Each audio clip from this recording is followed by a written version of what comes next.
Echoes of emptiness. The Malhotra house stood like a mausoleum on the hill, grand, imposing, and utterly lifeless, just like its owner. Rohan Malhotra moved through its spaces like a ghost, barely disturbing the dust that had settled over everything these past 3 months. "Sir?" His housekeeper Lakshmi's voice echoed through the hall. "There's someone here to see you." Rohan didn't turn from the window. The city of Mumbai sprawled below, all lights and movement and purpose. Once he'd been part of that energy, the architect whose designs had transformed the skyline. Now he could barely lift a pencil. "I don't see visitors," he said, his voice rough from disuse. "She says she knew your mother, sir, from the university." Something in Rohan's chest tightened. His mother, Professor Kavita Malhotra, brilliant structural engineer, gone 3 months now. A heart attack while giving a lecture. Fitting, he thought, bitterly, that she'd die doing what she loved most, teaching others rather than being with her own son. Tell her to leave. But when he turned, the visitor was already standing in the doorway. She was small, with intelligent eyes and a determined set to her jaw. Not beautiful in the conventional sense, but striking. She carried a worn leather satchel and looked utterly unintimidated by his scowl. "Mr. Malhotra," she said, stepping forward, with an outstretched hand. "I'm Anya Sharma. Your mother was my mentor." He ignored her hand. "My mother mentored dozens of students. I can't entertain all of you." "I'm not here for entertainment," Anya replied, dropping her hand but not her gaze. "I promised her I would check on you." "Well, you've checked. I'm alive, obligation fulfilled." She tilted her head, studying him with those direct eyes. "She said you would be difficult." Despite himself, a bitter laugh escaped him. "She knew me well. She also said you were brilliant, that your mind could build what others could only dream." Anya set her satchel down. "I've seen your work, Mr. Malhotra. The Oceanfront Cultural Center was my favorite. The way it seems to rise from the water like it's always been there. That was before." He turned back to the window. "Before what?" "Before I realized how pointless it all is. Buildings fall. People die. What remains?" Anya was quiet for a moment. Then she moved beside him, looking out at the city. "Your mother told me once that buildings are promises we make to the future. That long after we're gone, they stand as evidence we were here. That we mattered." Something inside Rohan cracked. Just a hairline fracture in the solid wall he'd built around himself. He masked it with coldness. "Are you a psychologist, Mrs. Sharma?" "Engineer, actually, specializing in sustainable materials. And you think you can fix me, like some damaged building?" "No," she said simply. "I don't think you're broken, Mr. Malhotra. Just incomplete, like a blueprint missing crucial elements." He almost smiled at the architectural metaphor. "Almost. I've brought something." She reached into her satchel and pulled out a worn notebook. "Your mother's research notes on the Living Walls project. She wanted you to have them." Rohan stared. At the notebook, his mother's familiar handwriting visible on the cover. He didn't reach for it. "I'll leave it here," Anya said, placing it on the desk. "I'll come back tomorrow." "Don't bother," I promised her, Anya said with quiet firmness. "And unlike buildings, Mr. Malhotra, promises aren't meant to fall." After she left, Rohan stood for a long time, staring at the notebook but not touching it. Outside, Mumbai continued its relentless rhythm, uncaring that Kavita Malhotra was gone, uncaring that her son stood alone in an empty house, surrounded by echoes of what used to be. Paper boats in the rain, true to her word, Anya returned the next day, and the day after that. By the 5th day, Rohan had stopped telling Lakshmi to turn her away, though he maintained his stony silence. "You're stubborn," he finally said on the 7th day, when she arrived with a small container of homemade food. "A quality your mother admired," Anya replied, setting the container down. "She said it meant I wouldn't give up when the equations got difficult." It was raining that day, the monsoon season bringing sheets of water that transformed Mumbai into a glistening, drowning city. Anya had arrived soaked despite her umbrella, her dupatta clinging to her shoulders. You should dry off, Rohan said, surprising himself with the concern in his voice. Lakshmi can bring you a towel. Anya smiled, the first genuine smile he'd seen from her. Progress. Yesterday you wanted me gone, today you're worried I'll catch cold. I still want you gone. But there was no edge to his words, while she dried. Her hair, Rohan found himself looking at the notebook she'd brought days ago. He hadn't touched it yet. It sat on his desk like a time bomb. Tell me about your work, he said when she returned, if only to distract himself from the notebook's presence. My work? Anya seemed caught off guard by his sudden interest. Mothers, living walls. You're continuing her research? Something flickered across Anya's face, relief perhaps that he was finally engaging. Yes, we're developing a new composite material that allows buildings to essentially breathe, absorb carbon dioxide, filter pollutants. Sounds impractical. So was concrete once. She settled into a chair across from him, animation bringing warmth to her features. Your mother believed architecture shouldn't just occupy space. It should contribute to it. For the first time in months, Rohan felt a whisper of interest. The structural integrity would be compromised. That's the challenge. Her eyes lit up. We've been testing various polymer combinations, but the load-bearing capacity is still insufficient for large-scale applications. Without thinking, Rohan reached for a pen. You're approaching it wrong. He sketched quickly on a scrap of paper. The matrix needs to be cellular, not linear. Anya leaned forward, studying his sketch. Their heads almost touched. Like bone structure? Exactly. His pen moved faster. Concentrated density at stress points, permeable where it's not needed. For 2 hours they bent over his crude diagrams, arguing, refining, lost in the problem. When Rohan finally looked up, he realized the rain had stopped. And somewhere in that conversation, the weight in his chest had lightened, just a fraction. You tricked me, he said, setting down his pen. Anya gathered the sketches. Into what? Caring about something. Her smile was gentle. You never stopped caring, Rohan. You just stopped allowing yourself to show it. It was the first time she'd used his first name. Somehow it didn't feel like an intrusion. The next day, when she arrived, Rohan was waiting in the garden. He'd found an old set of origami paper from his university days and was folding it methodically. What are you making? Anya asked, settling beside him on the stone bench. Paper boats. My mother taught me when I was 5. His fingers moved with muscle memory. During monsoon season, we'd float them in the puddles and imagine they were carrying messages to distant shores.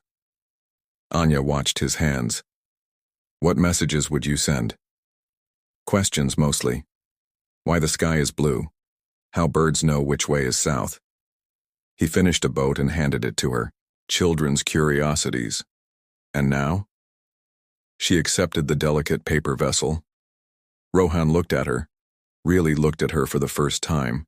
The intelligence in her eyes, the patience in her posture, the quiet strength that had brought her back day after day despite his coldness. Now I'd ask different questions, he said softly. After she left, Rohan finally opened his mother's notebook. Inside the cover, his mother had written, "For my son, when he's ready to build again." Below it, a simple sketch of a paper boat. That night, as rain returned to Mumbai, Rohan found himself at his drafting table for the first time in months. The pencil felt foreign in his hand, but as the hours passed, it became an extension of himself again. By dawn, he had the beginnings of a design, a memorial garden incorporating his mother's living walls. When Anya arrived the next morning, he was waiting at the door. I have something to show you, he said. And for the first time since she'd met him, there was a spark in Rohan Malhotra's eyes. The language of unspoken words, the memorial garden design became their shared project. Days blended into weeks as Rohan and Anya worked side by side in his home studio, the space gradually transforming from a dusty tomb of abandoned ideas into a living workshop. Blueprints covered the walls, material samples cluttered every surface, and the air hummed with possibility. "What if we extended the water feature here?" Anya suggested one evening, leaning over the drafting table. Her shoulder brushed against Rohan's, a brief contact that neither acknowledged but both felt. "It would compromise the eastern pathway," Rohan replied, yet he was already sketching her idea, improving it as his pencil moved. Unless we elevate it," they said in unison, then shared a surprised look that melted into laughter. These moments of synchronicity had become more frequent, finishing each other's sentences, reaching for the same reference book, arriving at identical solutions through different methods. Sometimes Rohan caught himself watching Anya as she worked, captivated by the small furrow that appeared between her brows when she concentrated, or the way she tucked her hair behind her ear when thinking deeply. "You're staring again," she said without looking up from her calculations. "You've miscalculated the load distribution," he deflected, though they both knew it wasn't true. Their conversations had evolved beyond architecture and engineering. Over late-night cups of chai, Rohan found himself sharing memories of his mother he'd locked away. "She used to sing when she thought no one was listening," he told Anya one night as rain drummed against the windows. "Old Hindi songs from black and white movies, terribly off-key." Anya smiled, cradling her cup. "She hummed during exams, drove everyone crazy.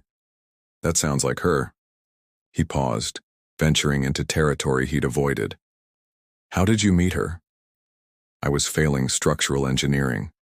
Not because I couldn't understand it, but because I couldn't see the point. Buildings seemed soulless to me." Anya's eyes grew, distant with memory. "Your mother caught me crying in the stairwell after a particularly disastrous exam. Instead of platitudes, she asked me what I did care about. And what was that? The environment, sustainability, how humans were choking the planet with concrete and steel." Anya looked at him. "She showed me architecture could be part of the solution, not the problem. Changed my entire perspective." Rohan nodded, understanding. "Completely." "She had that effect on people. On you too?"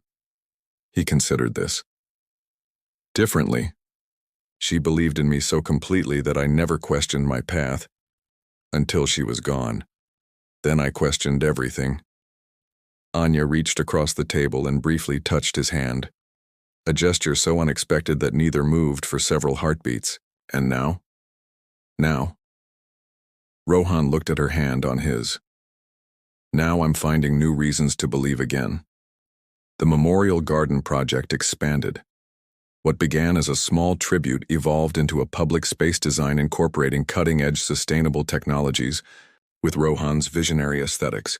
Local officials expressed interest. A prominent construction company requested a proposal.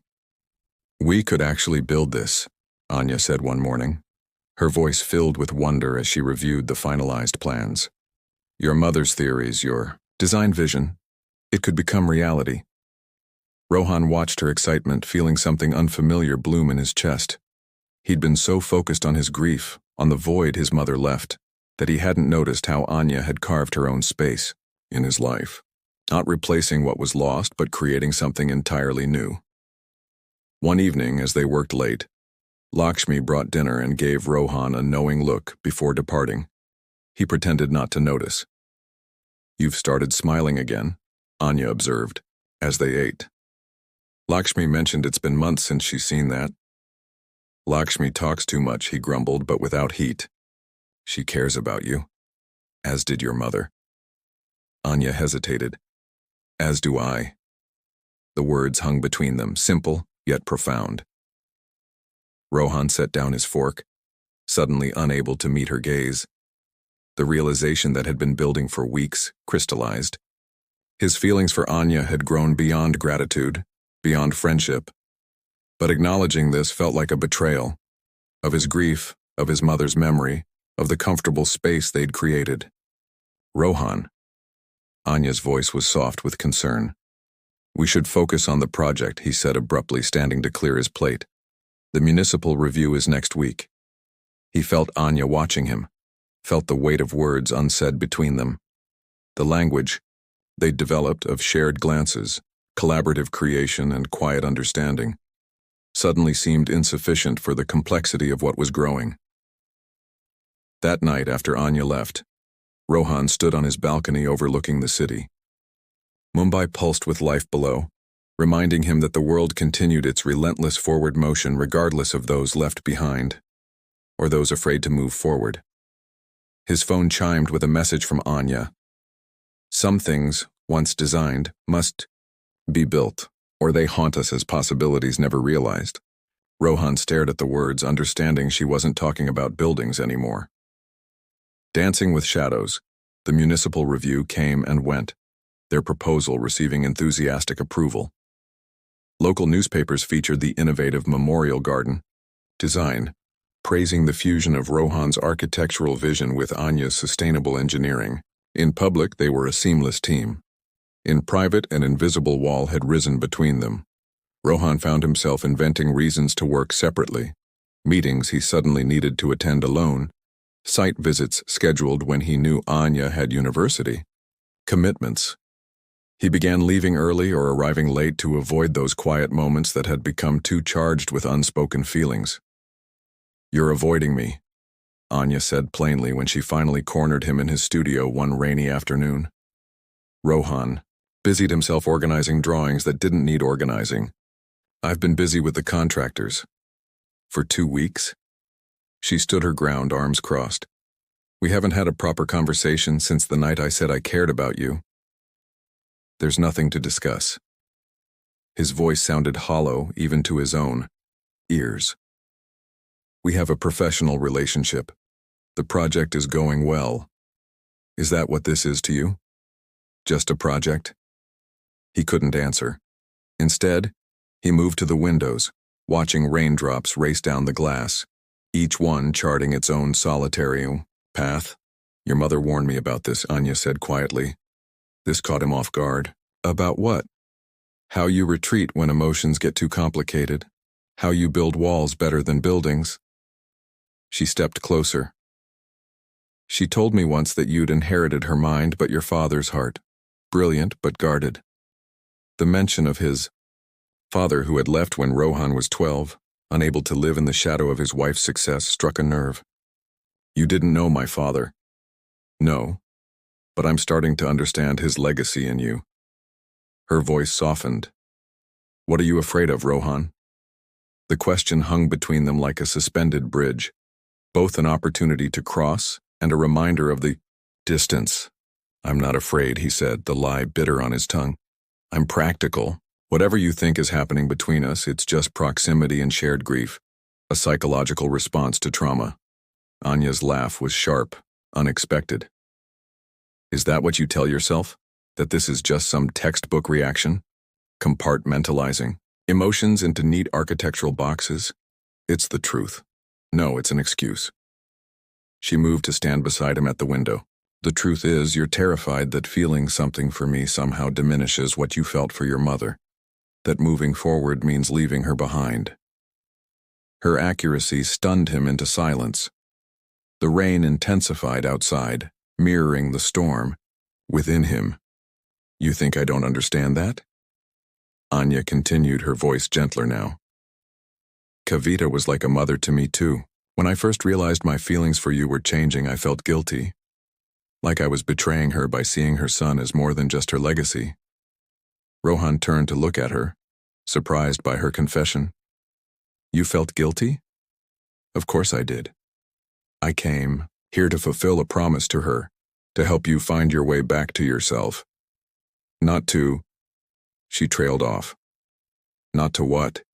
he pressed. "Not to fall in love with you," she finished simply. The words hung in the air between them, impossible to take. Deco. Rohan felt something crack inside him. Not breaking, but opening like a door long sealed shut. "Anya, I can't—" "I know," she interrupted, stepping back. "And I'm not asking you to feel the same way, but I won't apologize for how I feel, and I won't pretend anymore." She gathered her things, movements quick and decisive. "I'll continue working on the project because it matters, but maybe we need some distance." Is that what you want? He asked, suddenly afraid of her answer. What I want. She paused at the door, her silhouette framed against the hallway light. I want you to stop hiding from life, Rohan. Your mother didn't raise you to exist in her shadow. She raised you to cast your own. After she left, the house felt emptier than it had even in those dark days after his mother's death. Rohan wandered through the rooms, finally ending up in his mother's study, a space he'd avoided for months. Her presence lingered here, in the overflowing bookshelves, the framed awards, the half-finished notes on sustainable design. But for the first time, Rohan didn't feel overwhelmed by grief when surrounded by her things. On her desk sat a framed photograph he'd never noticed before. It showed his mother with a much younger Anya at some university function, both laughing at something. Outside the frame, his mother's arm was around Anya's shoulders, her expression one of unmistakable pride. Beside the photo lay a letter, his name written on the envelope in his mother's distinctive handwriting. With trembling fingers, Rohan opened it. My dearest son, it began. If you're reading this, I'm gone, and knowing you, you've probably spent too long grieving alone. You always did feel things more deeply than you let anyone see. But remember what I've always told you. Buildings aren't meant to stand empty. Neither are hearts. Rohan sank into his mother's chair, the letter clutched in his hand, as rain continued to fall outside, washing away dust, nourishing new growth, changing the landscape one persistent drop at a time. Where broken things become whole. The memorial garden was 3 weeks from completion when Rohan finally gathered his courage. He hadn't spoken to Anya outside of necessary project communications since their confrontation. Though her absence echoed through every room of his house, the construction team had become accustomed to receiving separate instructions from each of them. Rohan in the mornings, Anya in the afternoons, an arrangement as inefficient as it was unsustainable. He arrived at the site at sunset, knowing she preferred to check measurements during the golden hour when light played most dramatically across the surfaces. The garden was taking shape, living walls already blooming with native plants, water features reflecting the burnished sky, pathways curving in graceful arcs that guided visitors through a journey of remembrance and renewal. He found her by the central reflection pool, clipboard in hand, making notes as workers finished for the day. She looked up at his approach, surprise briefly crossing her face before her expression settled into polite professionalism. Rohan, I didn't expect you back today. She glanced at her watch. Is something wrong with the eastern pergola? Nothing's wrong with the pergola. He took a deep breath. Everything's wrong with me. A worker passed nearby, and Anya motioned toward a secluded bench, one they had designed together, its form inspired by the folded paper boats that had become symbolic of their beginning. I read a letter from my mother, Rohan said once they were seated. She wrote it before she died, somehow knowing I would retreat into myself afterward. Anya set her clipboard aside. That sounds like her, always preparing for contingencies. She mentioned you. He watched Anya's expression carefully. Said you were one of her most brilliant students. That you saw the world differently, not just as it is, but as it could be. She was generous with her praise. She wasn't wrong. Rohan gazed out at the garden, their shared creation. You do see possibilities where others see only problems. You saw something in me worth saving when I couldn't see it myself. The setting sun cast long shadows across the pathways, but for once, Rohan didn't feel lost in darkness. I didn't save you, Rohan, Anya said quietly. You saved yourself. I just refused to leave while you figured out how. Why? The question had haunted him for weeks. Why did you stay when I gave you every reason to go? Anya considered this, her fingers tracing the curve of the bench. When I was younger, I visited a temple in Rajasthan. There was this beautiful marble statue broken by vandals centuries ago, repaired with gold in the cracks. The guide told me there's a Japanese art called kintsugi, treating breakage as part of an object's history rather than something to disguise. Making broken things beautiful by honoring their scars, Rohan murmured. She nodded. I stayed because I recognized that your grief wasn't weakness. It was proof of how deeply you could love. And someone capable of that kind of love? She hesitated. Well, that's someone worth knowing, even at their most broken. Rohan reached into his pocket and pulled out a small object, offering it to her. A paper boat, but unlike the simple ones they'd made months ago, this one was intricately folded, detailed with careful precision. I've been practicing, he said as she took it. Open it. Anya carefully unfolded the boat. Inside, Rohan had sketched a design. A small home perched on a hillside, modern yet warm, with living walls and wide windows facing the sea. What is this? She asked. A beginning. His voice was soft but certain. I bought land in Alibag overlooking the water. I thought, perhaps... He faltered, then forced himself to continue. I thought it might be the kind of place where two people could build something new together. Anya stared at the sketch, then at him. Rohan, I'm not good with words, he interrupted. Not like this. Not about feelings. But I know designs. I know foundations and structures and how to create spaces that endure. He took her hands in his. What I feel for you isn't because of grief or proximity or psychological responses to trauma. It's because you showed me that life continues, that creating something new doesn't diminish what came before. The last rays of sunlight caught in Anya's eyes, turning them to amber. Are you sure? Because I can't be just another project, Rohan. Something you start passionately and abandon when it gets difficult. You could never be just anything, he said with quiet conviction. My mother's letter ended with something I've been thinking about for weeks. She wrote, The truest memorials aren't made of stone or steel, Rohan. They're built in how we choose to live after loss. Anya's smile emerged slowly, like sunrise. She was always right, wasn't she? Almost always, Rohan agreed, reaching to brush a strand of hair from her face, allowing himself the touch he'd denied for so long. She was wrong about one thing, though. What's that? She thought I inherited my father's heart? His fingers lingered against Anya's cheek. But I think I got hers after all. It just took the right person to remind me how to use it. The garden around them had fallen quiet. Workers departed, leaving them alone among the living walls and flowing water. In this place, designed to honor what was lost, Rohan found himself focused entirely on what had been found. I love you, he said simply. Not because you pulled me from darkness, but because you showed me how to find my own light again. Anya's response wasn't in words. Instead, she leaned forward and kissed him, tentatively at first, then with growing certainty. When they finally drew apart, the night had fallen completely around them, stars emerging overhead.